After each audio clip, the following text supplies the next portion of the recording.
क्या एक इंसान का भयंकर अपमान उसकी सोई हुई किस्मत को जगा सकता है? क्या किसी को मिला गहरा जख्म और धिक्कार उसे दुनिया के शिखर पर बैठा सकता है? सोचिए, एक ऐसा इंसान जो इतना परम मूर्ख था कि जिस पेड़ की डाली पर बैठा था उसी को कुल्हाड़ी से काट रहा था। लेकिन एक अहंकारी राजकुमारी के कुछ कड़वे शब्दों ने उसके भीतर कि वो इतिहास का सबसे महान कवि महाकवि कालिदास बन गया। आज की कहानी सिर्फ एक कथा नहीं है, बल्कि आपके भीतर छुपी उस ताकत को जगाने का जरिया है जो हर अपमान को सफलता के ईंधन में बदल सकती है। कहानी को पूरा सुनिएगा, क्योंकि आज आप जानेंगे कि कैसे तीन अजीब इशारों ने एक मूर्ख को महान विद्वान साबित कर दिया और कैसे एक शब्द ने उसकी पूरी जिंदगी बदल दी। बहुत पुरानी बात है। एक राज्य में एक राजकुमारी थी जिसका नाम था विद्योत्मा। विद्योत्मा जितनी सुंदर थी उतनी ही चतुर और बुद्धिमान थी। लेकिन इस सुंदरता और ज्ञान के साथ साथ उसके भीतर एक बहुत बड़ा अवगुण आ गया था, और वो था अपने ज्ञान का भयंकर घमंड।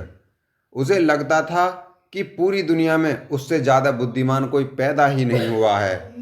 जब वह विवाह योग्य हुई तो राजा ने उसके लिए योग्य वर तलाश करना चाहा, लेकिन विद्योत्मा ने एक शर्त रख दी। उसने कहा, मैं शादी उसी पुरुष से करूंगी जो मुझे ज्ञान में, मेरी बहस में मुझे हरा देगा, और जो मुझसे हार गया उसे अपना सिर मुंडवाकर महल से बाहर जाना होगा। दूर दूर से बड़े बड़े पंडित, विद्वान और आचार्य आए, लेकिन अहंकारी विद्योत्मा ने अपनी चतुराई और तीखे तर्कों से सबको हराकर अपमानित किया। दरबार के सभी विद्वान उसके इस बर्ताव से जलने लगे और अंदर ही अंदर सुलगने लगे। उन्होंने तय किया कि इस घमंडी राजकुमारी के अहंकार को तोड़ने का एक ही रास्ता है। इसकी शादी किसी ऐसे महामूर्ख से करवा दी जाए जिसे देखकर ये पूरी जिंदगी रोती रहे।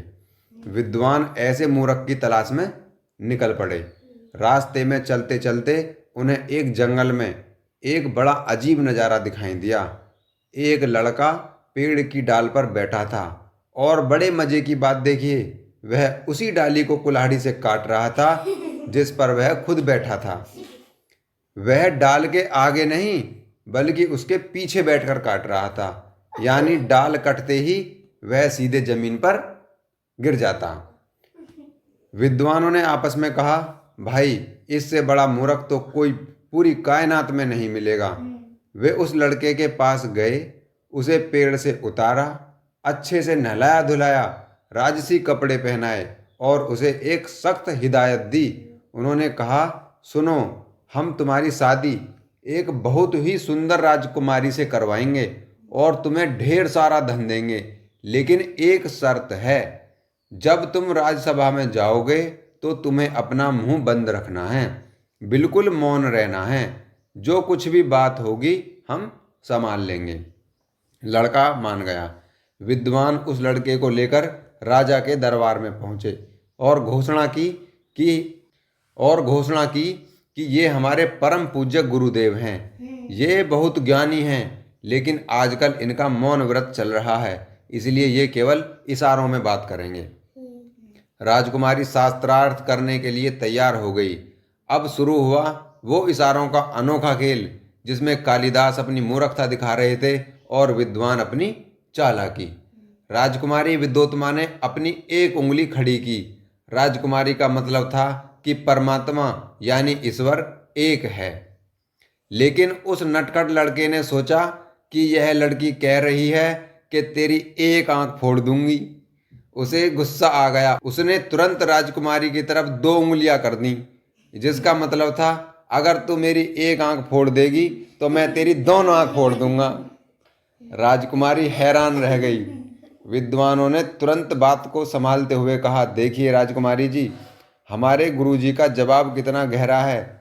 आपने कहा ईश्वर एक है, लेकिन हमारे गुरुजी कह रहे हैं कि जब तक उस ईश्वर के साथ आत्मा और प्रकृति, ये दो चीजें नहीं मिलती, तब तक सृष्टि का निर्माण नहीं हो सकता। इसलिए सत्य दो तत्वों के मिलन में है। राजकुमारी प्रभावित हो गई। इसके बाद राजकुमारी ने अपने हाथ की पांचों उंगलियां खोलकर हाथ दिखाया। उसका मतलब था यह संसार और मनुष्य का शरीर पांच तत्वों पृथ्वी, जल, अग्नि, वायु और आकाश से बना है। लड़के ने सोचा यह मुझे थप्पड़ मारने की धमकी दे रही है।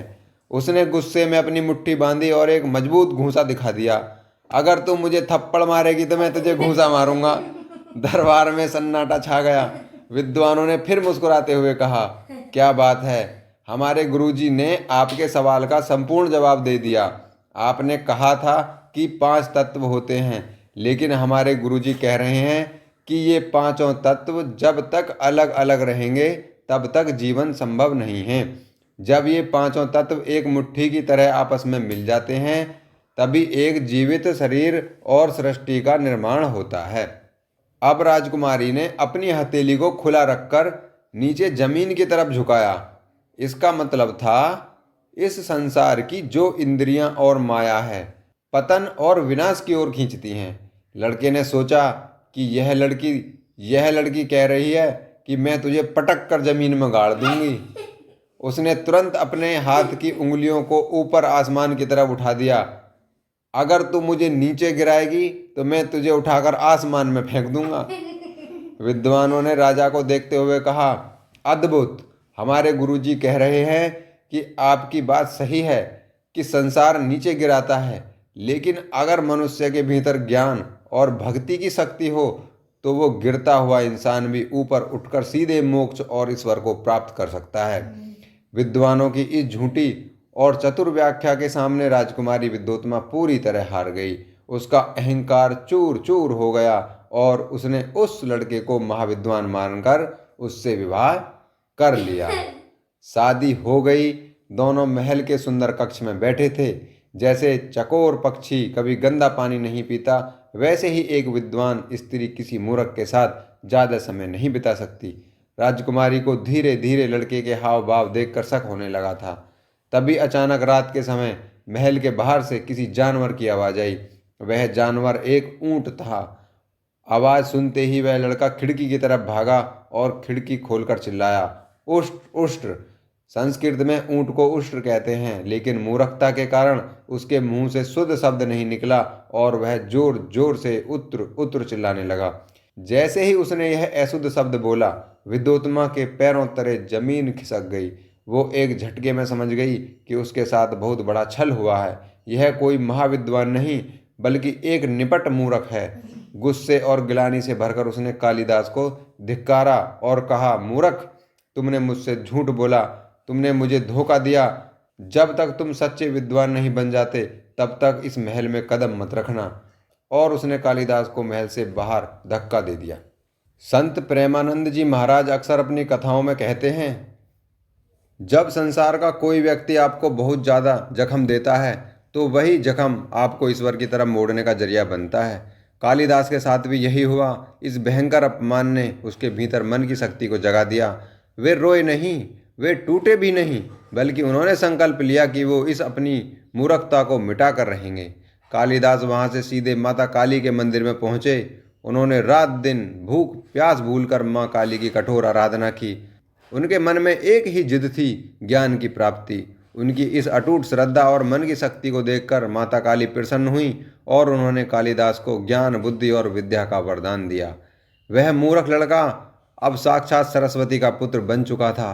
वर्षों के बाद जब वे परम ज्ञानी बनकर वापस अपनी पत्नी विद्योत्मा के महल लौटे तो उन्होंने दरवाजा खटखटाया और संस्कृत में कहा, अनावृत कपाटम द्वारम देहि, यानी इस बंद दरवाजे को खोलो। भीतर बैठी विद्योत्मा ने जब इतनी शुद्ध और विद्युता से भरी आवाज़ सुनी तो वह चौंक गई।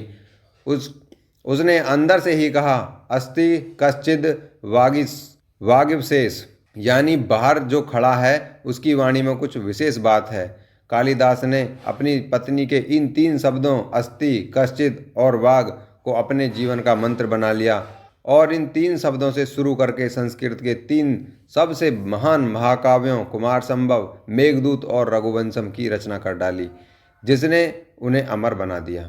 दोस्तों, महाकवि कालिदास की इस अमर कहानी से हमें दो बड़ी सीख मिलती हैं। नंबर एक, राजकुमारी विदोत्मा को अपने ज्ञान का घमंड था और उसी घमंड ने उसे अंधा कर दिया था, जिससे वो धोखा खा गईं। याद रखिए, ज्ञान का असली मतलब दूसरों को नीचा दिखाना नहीं, बल्कि विनम्र होना है। अगर उस रात विदोत्मा ने कालिदास का अपमान करके उन्हें महल से न निकाला होता तो वो जिंदगी भर एक साधारण मूर्ख बने रहते।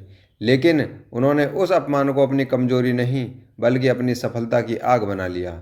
आपके जीवन में भी अगर कभी कोई आपका अपमान करे, आपको कमतर समझे, तो रोने या बदला लेने में अपना समय बर्बाद मत कीजिए। अपने मन की शक्ति को जगाइए, मेहनत कीजिए और इतने बड़े इंसान बनकर दिखाइए कि सामने वाला खुद आपके सामने सिर झुका दे। अगर आपको आज की यह कहानी अच्छी लगी हो तो वीडियो को लाइक करें और अपने चैनल मन की शक्ति को सब्सक्राइब जरूर करना। मिलते हैं अगली वीडियो में, तब तक के लिए जय हिंद, जय भारत।